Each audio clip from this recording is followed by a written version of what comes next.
Everyone loves a good redemption arc, a tried-and-true staple of characters in fiction, not just limited to the story's protagonist, but oftentimes being very effective and memorable with supporting characters. We've seen this kind of arc appear in any number of stories. The details are always a little different, but the general outline remains the same. This kind of character may be an antagonist to the main characters, or working with the antagonist either under duress or due to some kind of conflict of ideals, or just working within their own self-interest. Either way, they hinder the protagonist through their actions or inactions, but then something happens. They have a change of heart. They recognize the error of their ways. Usually it's when things look the bleakest for the hero, but then this supporting character will take action, make some kind of grand gesture that sets things right and furthers the hero's progression. Sometimes this change will result in the character moving forward along with the hero, and other times it will result in their death, maybe some kind of noble self-sacrifice, or at the hands of the villain.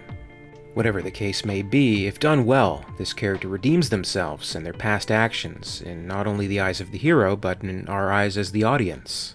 James Cameron's screenplay for Aliens is a tightly knit story, with fully realized characters that each contribute to the progression of the plot in big ways and small, each working as cogs in a larger machine that brings together an epic and ultimately very satisfying cinematic vision.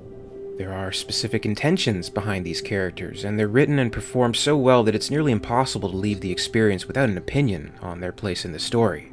That brings us to today's topic with one of the film's key supporting characters who has his own very interesting arc throughout the nightmarish circumstances that unfold. Does Gorman, the incompetent lieutenant that leads the Hadley's Hope rescue mission, finally redeem himself in the end? What are Cameron's intentions with the character, and how do we as the audience feel about him when all is said and done? Lieutenant Gorman is more than a little bit wet behind the ears, and he severely hinders the heroes of the film due to his lack of experience in critical thinking and just plain cowardice when the chips are down. But it's hard to say he's actually ill-intentioned. He certainly can't be considered a villain. Of course, the main villain and true threat of Aliens is the big bad bitch and her brood. But if there's a secondary villain on the human side of the equation, then we can look no further than Carter J. Burke. In fact, one could argue that he's the true villain of the film, and even worse than the alien creatures, who are really only acting within their nature. You don't see them fucking each other over for a goddamn percentage. After all, Burke is the one who sent the colonists to the derelict ship full of xenomorph eggs that led to the outbreak, and Burke is the one who actively and knowingly sought out a lieutenant that wouldn't cause any problems when it came to the company's interests. In a memo featured in the WEYLAND report, Burke describes Gorman as someone who understands the significance of being a team player. Whether an unknowing pawn in Burke's scheme or not, Gorman is complacent in being a team player for the company rather than the team of Marines he's supposed to be leading. He is immediately recognized as such and doesn't inspire much confidence from the squad. Looks like the new lieutenant's too good to eat with the rest of us, grunts. The boy's definitely got a corn cob up his ass. The Sulaco's grunts are a close group. We sense an established history and camaraderie between them, and Lieutenant Gorman is an outsider, garnering the least possible amount of respect from the squad despite his rank. He improperly briefs them, can't be bothered to learn their names, and he runs them ragged when prepping for the mission. We, of course, later learn that he has very little combat experience, leading to further mistrust in his abilities. How many drops is this for you, Lieutenant? 38. Simulated. How many combat drops? 2, including this one. Oh, man. During the beginnings of the mission on LV-426, there is no shortage of animosity displayed by the Marines towards Gorman. There's Hudson's mouthing off, which maybe Apone is used to and knows how to handle, but Gorman certainly does not. Drake's passive-aggressive helmet cam adjustment when Gorman tells him he can't get an image, slamming the cam to fix it, though maybe that's just Drake being Drake. Vasquez refers to him as a pendejo jerk-off, with her mic muted, of course. Hicks even starts to show some impatience and aggression with him, calling out Lieutenant when they discover the facehugger specimens in the med lab. And when he doesn't get a response, he shouts, Gorman, until he finally moseys on in. My personal favorite has to be later on in that same scene when they pick up movement on the motion tracker. A tense quiet is interrupted when he knocks over some items on the table, giving Ripley a visible startle, and she shoots him a look like he's the most incompetent, bumbling buffoon on the planet, which he may very well be. But if there's a top track on the greatest hits of Gorman's blunders, it has to be the realization of the risks presented by the atmospheric processing station, which Ripley has to point out to the lieutenant. She expresses concern that the firing from their weapons could rupture the cooling system, and instead of a light bulb going off, his first reaction is, So what? until Burke has to step in and explain, much to Gorman's dismay. The last-minute change in firepower severely handicaps the group, though because of the already established mistrust in his judgment, a few of our key Marines have enough sense of self-preservation to hang on to some ammo and weapons despite his orders.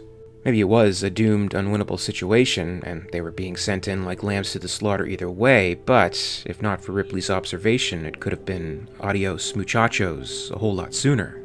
And like the coward he is, he remains nearly frozen in a state of shock while all hell is breaking out in the hive. And he probably would have been perfectly content to just sit there as each Marine dies or gets cocooned one by one, further displaying how little he cares about the squad and how little he values their lives. Again, it's Ripley who has to step up and act heroically to save whoever's left, and it's only until Gorman's out of the picture, being knocked out by supplies in the APC, that the Marines have any chance of coming up with a plan of survival.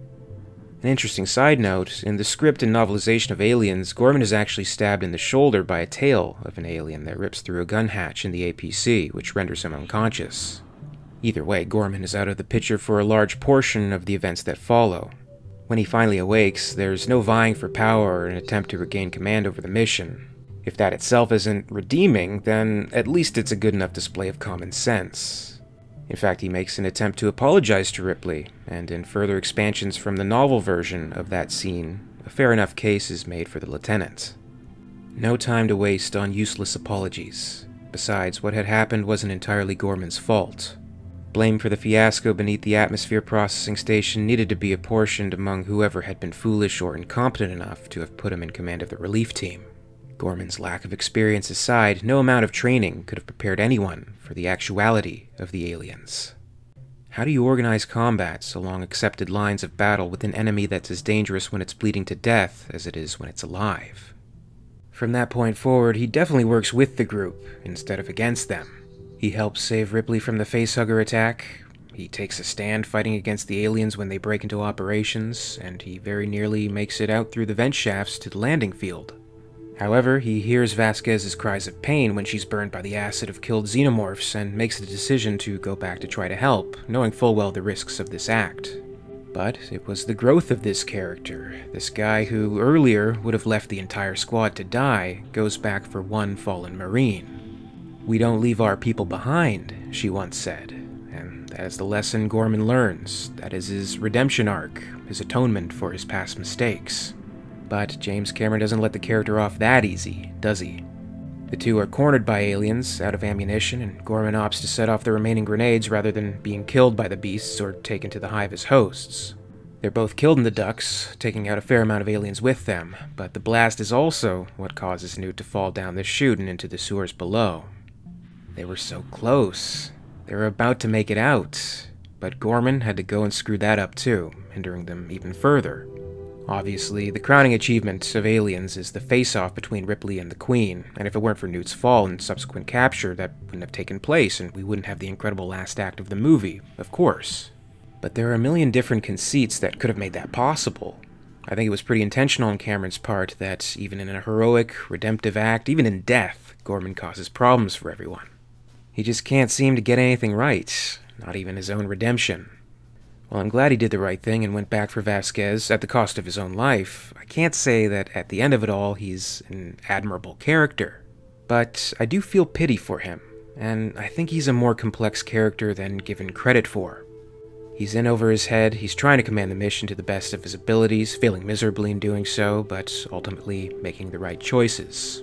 Really an okay guy. And while I don't have an admiration for the character, I have nothing but the highest admiration for William Hope and his portrayal. It's a great performance, and by the way, in case you weren't aware, Hope actually provides the narration for the audiobook version of the Aliens novel, as well as Alien Resurrection, and does an absolutely superb job. Well worth checking out. But I'm very curious about your take on Gorman. He's not the most beloved character in the franchise, but maybe he got a raw deal. Do you think that by the end he does redeem himself, or was he always an asshole? Comment below and share your thoughts. As always, I'd like to thank you very much for watching. I really appreciate it, and if you enjoyed this video, please make sure to give it a like, and you can also subscribe for all the latest videos from the channel. A very, very special thanks goes out to WEYLAND YUTANI executives, EmYarUk, Lady Anne, and Mark Fox, part of the Patreon Hive.